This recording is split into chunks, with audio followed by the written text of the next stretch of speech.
सब मिथिलावासी के गोर लागै छी। आइ हम एगो से माता के जननी के गीत गाबै छी।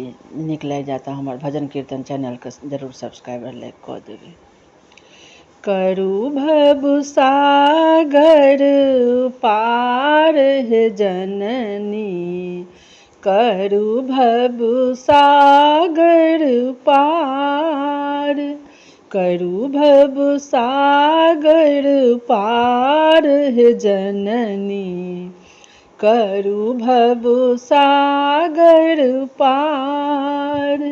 अहाँ के छोड़ी दोसर नहीं जग में, अहाँ के छोड़ी दोसर नहीं जग में, कियो नहीं करत उधार हे जननी, कियो नहीं करत उधार।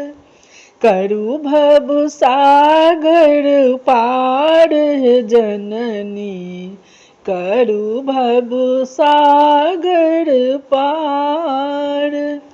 बेटी अहाँ के कानय अछि मैया, पुत्र अहाँ के कानय अछि मैया, एक बेर गला लगाऊ हे जननी, एक बेर नयन उठाओ, एक बेर गला लगाऊ हे जननी, एक बेर नयन उठाओ। करू भव सागर पार हे जननी, करू भव सागर पार।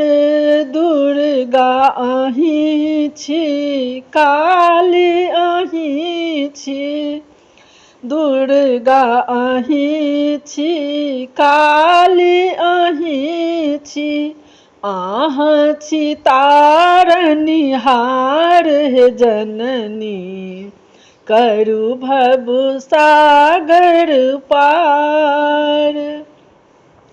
भनहि विद्यापति सुनु माँ जननी, भनहि विद्यापति सुनु माँ जननी, करू सबके दुख उधार हे जननी, अहाँ छी तारनिहार,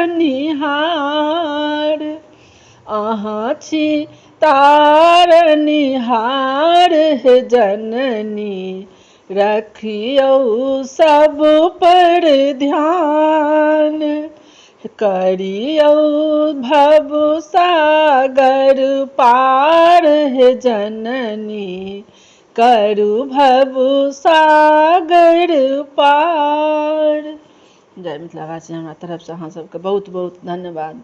आशा है जे नीक लागि जाएत हमर माँ भगवती तारन के गीत तऽ भजन कीर्तन चैनल के जरूर सब्सक्राइब और लाइक कऽ देबै। जय मिथिला, जय मैथिली।